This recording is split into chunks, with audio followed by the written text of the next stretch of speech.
Berani ditanya, jangan kerja kau hanya bertanya terus. Mungkin kalian agak aneh melihat saya pakai masker ini ya. Ini tujuannya adalah bahwa saat ini sedang terjadi yang namanya penyakit sampar lah kalau di dalam bahasa Alkitabnya ya, corona. Biar ada kenang-kenangan kita pada saat buat video ini bahwa dunia sedang sekarang siaga penuh ya. Oke. Nah, dalam video kali ini saya tetap mau membahas yang namanya Zulkifli M. Abbas. Coba lihat, sekarang dia sudah buat video curhat lagi kan. Saya nggak ngerti apa yang diinginkan orang ini.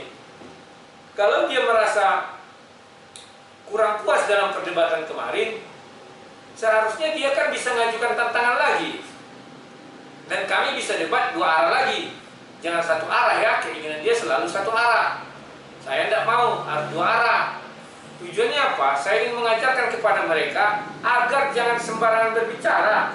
Loh, video dia dan semua apa? Dia kan membahas kekristenan senak udelnya sendiri, tapi dia tak mau mengaku. Kan gitu. Lah sekarang lihatlah video dia yang sekarang, curhat dia. Kenapa? Sebab dia mungkin sudah terlanjur ngomong bahwa untuk mempelajari agama mereka tidak bisa menggunakan tafsir bahasa Indonesia. Kalau menggunakan tafsir bahasa Indonesia maka orang akan tersesat. Itulah yang saya katakan, kalau saya membaca tafsir bahasa Indonesia ini, artinya kamu membilang saya tersesat, artinya ada yang menyesatkan saya. Kan demikian. Andai kata tafsir bahasa Indonesia yang seperti yang dia katakan, maka saya tidak tersesat. Paham ya?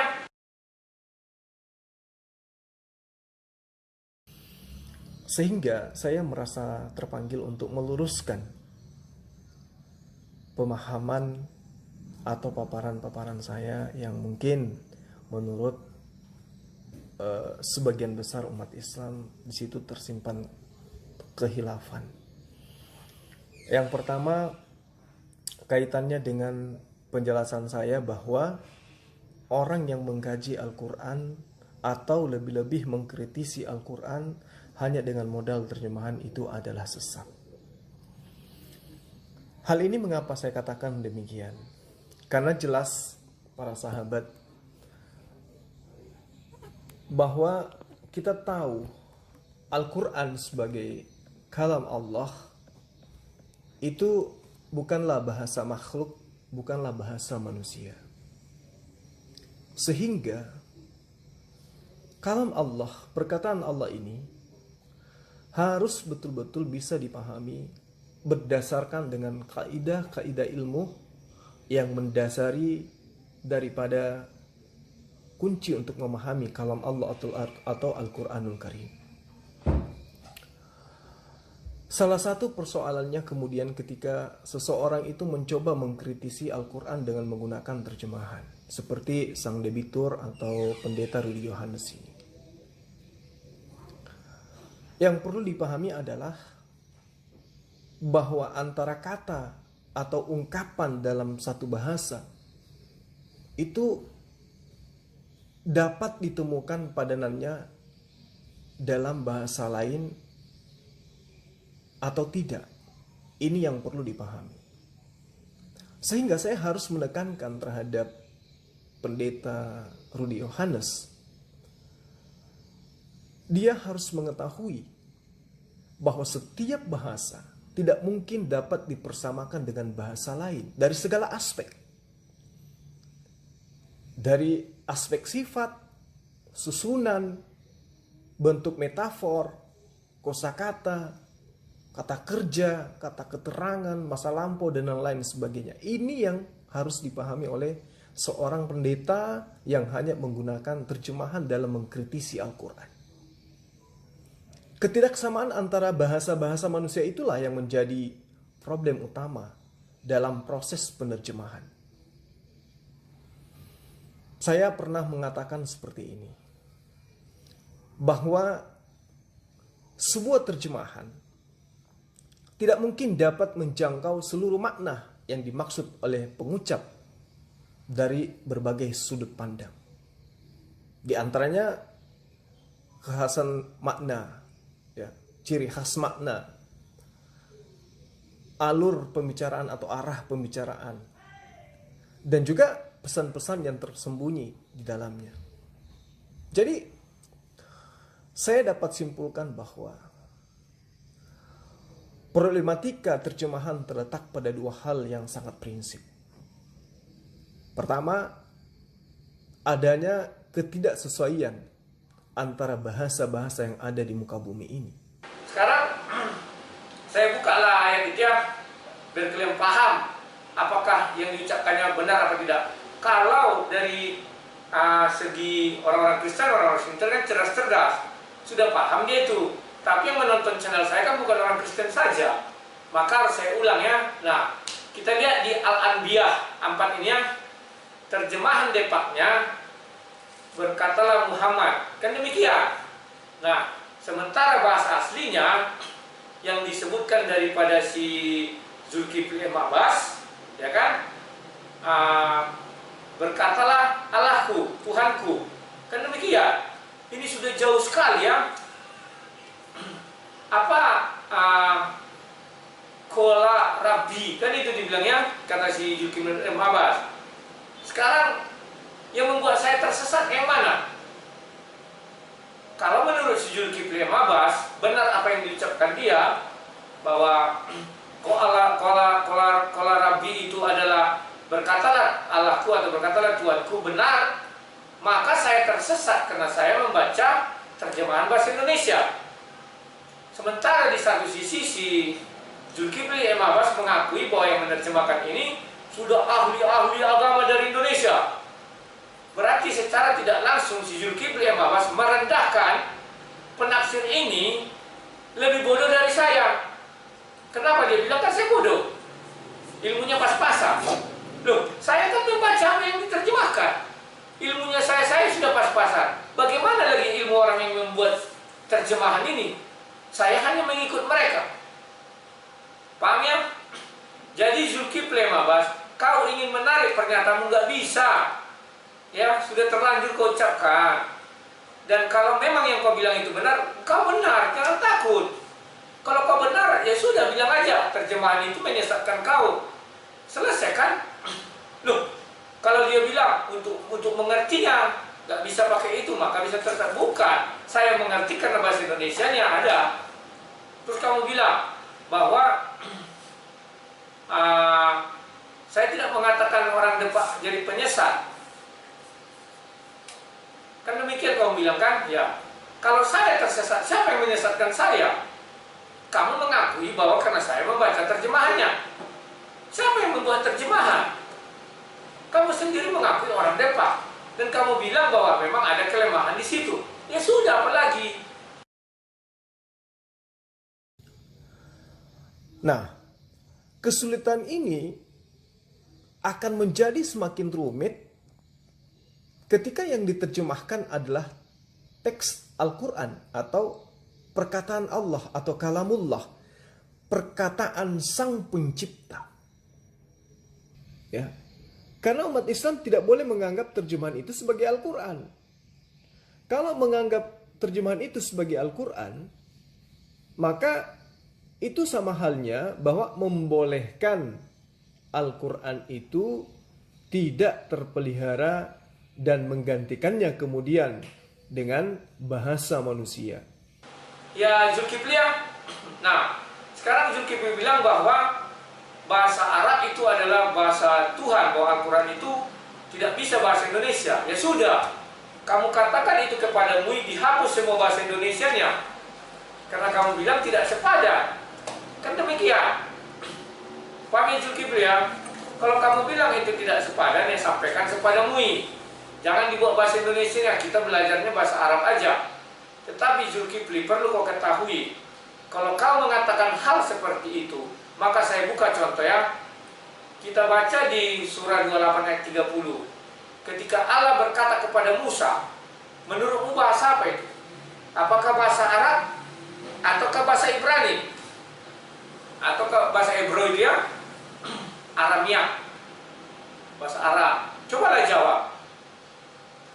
Nah, kalau kamu memaksakan kehendakmu harus bahasa asli, mengapa di Al-Quran bahasa Arab? Tidak bahasa aslinya. Paham ya? Musa bukan orang Arab loh. Paham? Nah sekarang oke, kita masuk kepada Al-Maidah 116. Ketika Allah bertanya kepada Nabi Isa dan Nabi Isa menjawab, bahasa apa yang dipakai? Apakah bahasa Arab? Kamu baca Al-Maidah itu semuanya bahasa Arab. Kok tidak ada bahasa Yunani atau bahasa Ibrani di situ? Harusnya ayat itu bertuliskan bahasa Ibrani. Contoh, di dalam terjemahan bahasa Indonesia, Eloi Eloi lama sabachthani tidak pernah diterjemahkan menjadi bahasa Indonesia. Paham ya? Tetap Eloi Eloi lama sabachthani. Nah, begitu juga lah harusnya Al-Maidah 166. Menurut daripada apa yang kau katakan, bahwa tidak bisa ditranslate bahasa itu karena itu bahasa Tuhan. Sekarang saya tanya dari 2 kejadian ini, 3 kejadian itu, sebenarnya bahasa Tuhan ini bahasa apa? Bahasa Ibrani kah? Bahasa Yunani kah? Atau bahasa Arab? Atau tiga-tiganya? Makanya kalau kau hanya berbicara monolog, kau pengecut.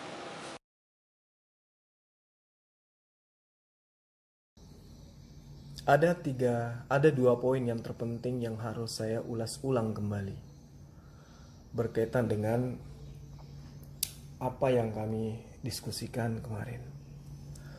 Namun sebelumnya saya ingin menyampaikan kepada para sahabat, Pendeta Rudi Yohanes itu sama sekali tidak memiliki ilmu, baik ilmu terhadap kitabnya sendiri, kitab yang dibajak dari Bani Israel, terlebih lagi pemahaman terhadap Al-Quranul Karim sebagai kalam Allah.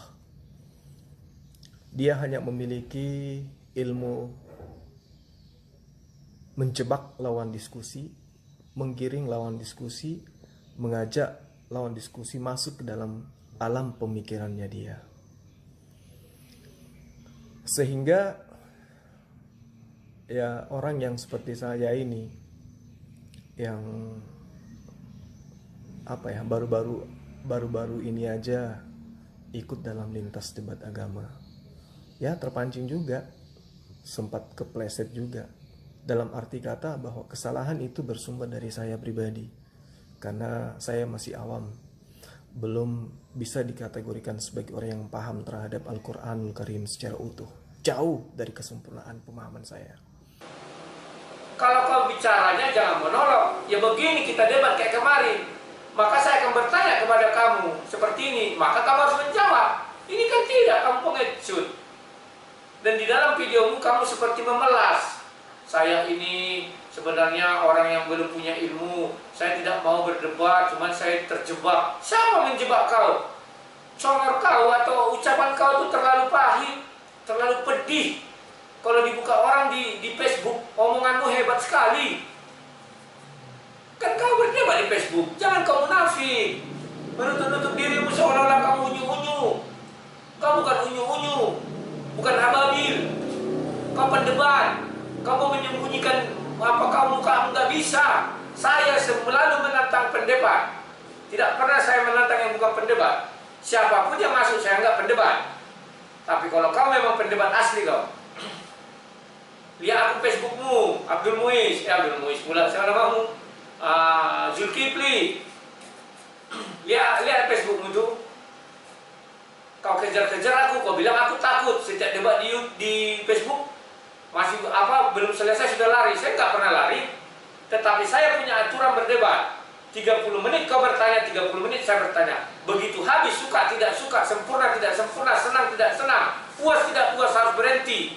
Kalau tidak maunya kau bertanya sampai dunia kiamat, nggak bisa lah. Enak aja kau, Jul. Kau gagah kelihatannya kalau bicara sendiri. Debatlah sama aku. Ya, kau bukan tipe-tipe pria perkasa. Ucapanmu tak selaras dengan kenyataan. Ya kan, Jul? Nah, sekarang kau memfitnah saya, menuduh saya lagi. Di akhir ceritamu dalam video itu kau katakan bahwa saya mengatakan Al-Quran itu lupa saya. Penting saya menghina Al-Quran sepertinya. Selama saya berbicara, saya tidak pernah menghina Al-Quran. Bahkan saya mengatakan, sayalah satu-satunya pendebat yang tersisa di dunia yang mengakui bahwa Al-Quran itu adalah 100% firman Allah dan kitab suci paling mulia, paling lengkap, paling segalanya. Tapi kamu fitnah saya, Jul. Saya tidak pernah mengatakan itu. Bibirmu licin, tolong dirubah itu ya. Kalau kamu, ya saya katakan kamu kalah debat kemarin lah. Memang kenapa? Kalau kamu kalah debat, Zul, bukan itu caranya. Kau tantang debat balik saya, debat kita, gunakan semua kemampuanmu, keluarkan. Saya mau lihat sebat apa kamu, ya kan? Saya tidak pernah mengatakan menghina terjemahan, kamu yang menghina, bukan saya. Ya sudah, berarti Al-Quran itu cukup bahasa Arab, tak boleh bahasa lain menampingi dia. Karena kamu bilang tidak sepadan, masa yang tidak sepadan disatukan dengan yang rendah disatukan dengan yang tinggi? Gak bisa dong. Kau lihat Al-Quran terjemahan dari Depak itu ada bahasa Indonesia, ada bahasa Arab, bahkan Al-Quran elektronik. Dikasih tahu sama mereka, Zul, itu dibuat terjemahan agar kita itu bisa mengerti, agar orang Indonesia bisa mengerti. Kamu bilang saya mengkritisi, mengobok-obok ini, saya akan bertanya. Kalau mengkritisi bukan begitu, Zul.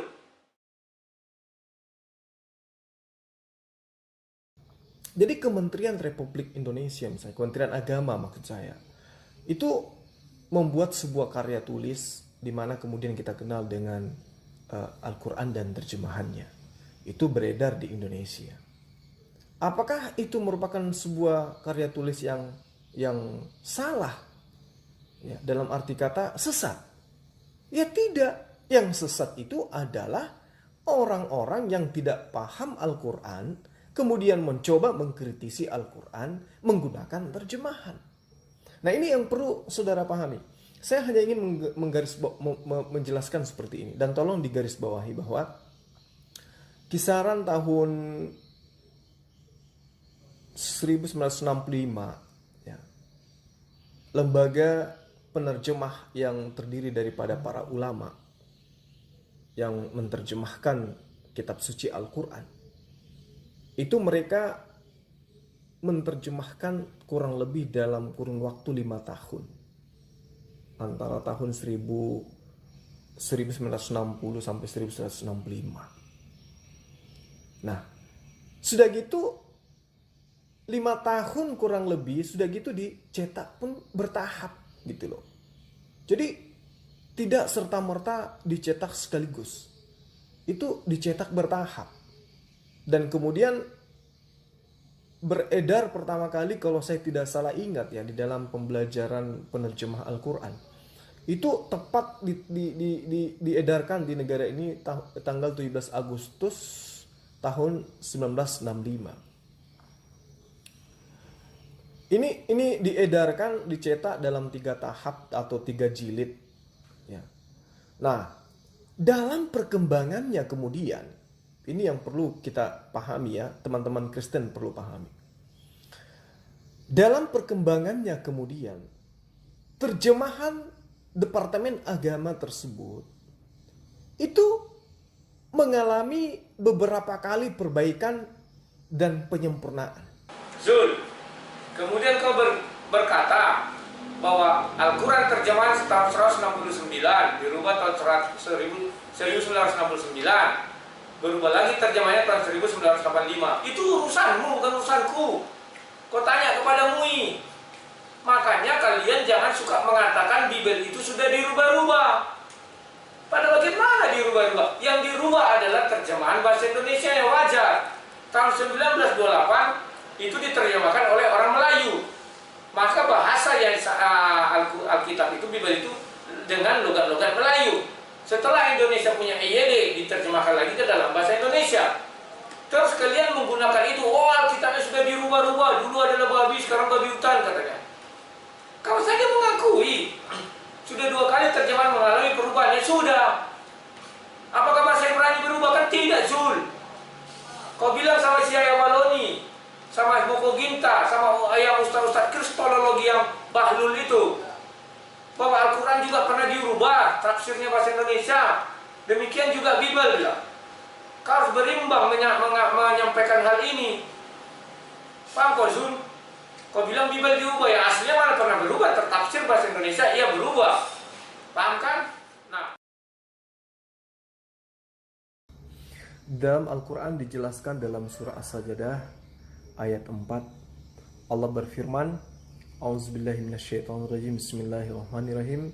Allahul ladzi khalaqas samawati wal ard wa ma bainahuma fi sittati ayyam. Jadi Allah yang menciptakan langit dan bumi dan apa yang ada di antara keduanya selama kurang lebih dalam 6 masa. Sekarang apa lagi mau kau bilang? Kau bilang tidak bisa ditranslate. Loh, kau aja bicara tentang Isa itu di surah As saja itu nomor 4 ayat 4 itu ya. Kan kau jelaskan apa artinya. Kan bahasa Indonesia kau artikan. Baru kau terjemahkan sesuai bahasa Indonesia tersebut. Gimana sih kau Nizul? Mana ada orang atau satu bangsa bisa beriman kepada sebuah agama atau sebuah kitab suci tanpa mengerti artinya? Kalau ada, itu sama dengan orang buta dituntun oleh orang buta. Atau ginilah, kamu orang Bugis, saya orang Batak, bicara kamu bahasa Bugis, saya bahasa Batak, nyambung nggak? Takkan nyambung. Jadi jangan kau untuk mengubah pernyataanmu, kau salah-salahkan aku, kau salah-salahkan orang lain. Tidak bisa. Kau yang mengatakan, saya akan aku bilang, apakah firman Allah bersama-sama dengan Allah? Kau bilang iya, karena dia adalah kalam Allah, maka itu di dalam diri. Oke, saya bilang. Nah, firman Allah bersama-sama dengan Allah, apakah Allah? Kau bilang iya. Kau jawab apa lagi? Saya tidak bilang Yesus, tapi saya katakan baru 2 yang saya buktikan. Nanti akan yang ketiga, ada roh di dalam Allah apa di luar Allah? Roh Allah. Ataukah Allah punya roh apa enggak? Jadi jangan salah kau Zul. Nah sekarang lihatlah di video curhatmu itu. Termehek-mehek kau, pura-pura pintar kau bahasa apa Ibrani. Kejadian 1 ayat 1 kau bilang, kau bacakanlah. Ya kan? Terus kau bilang lagi kejadian apa selanjutnya? Mengenai Yesus itu, kau pura-pura kau bawa bahasa Yunani. Bahlul kau Zul. Taunya aku kau catat-catat, kau taruh itu di dalam komputermu ada di situ. Nah ini semua penggemarnya si Zul ya. Kalian mengatakan Zul ini seolah tidak pakai komputer. Ini videonya saya putarkan. Biar kalian lihat videonya apa isinya.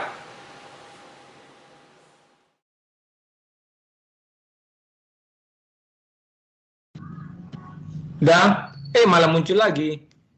Tunggu ya. Gini aja tak apa-apa, gini aja bisa. Ke arah kopimu itu aja. Oke deh. Ya, gitu aja. Oke, sip. Kalian lihat apa dipakai dia? Kan pakai komputer dia. Lucu kali kalian lihat. Jadi sudahlah kawan-kawannya.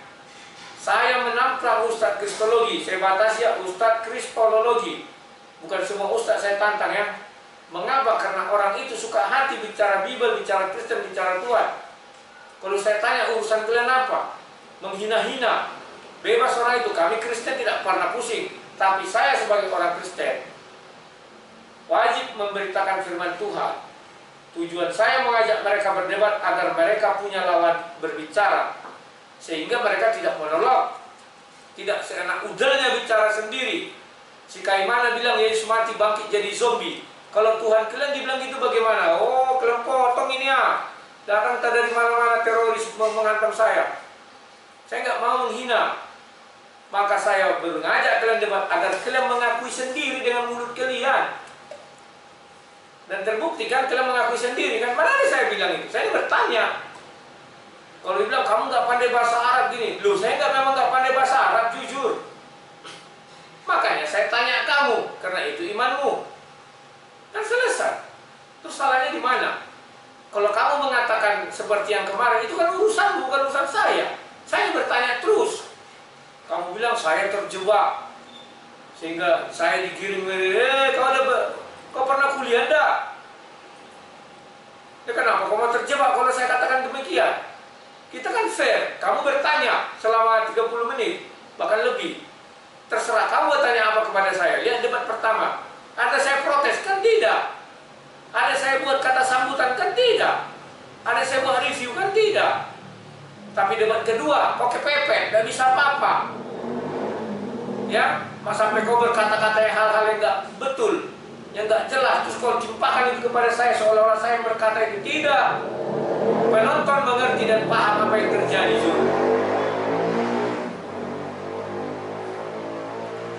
Paham kau ya? Hanya orang bodoh yang bisa kau kelabui, orang-orang pintar tidak ya. Nah, saya tantang semua ustaz-ustaz kristologi, Yahya Waloni, Irene Andoto, Ahmad Kainama, Laba Bernard Nababan, Muzair Sitomorang, baru yang Sinaga, baru Moko Ginta, si apa lagi? Sas, Salam Akal Sehat, Sugi Kristologi, baru Erik. Kalau kalian berani, jangan berani bicara sendiri. Debatlah sama saya. Akun Skype saya Sang Debater. Saya tunggu kalian ya. Salam Sang Debater.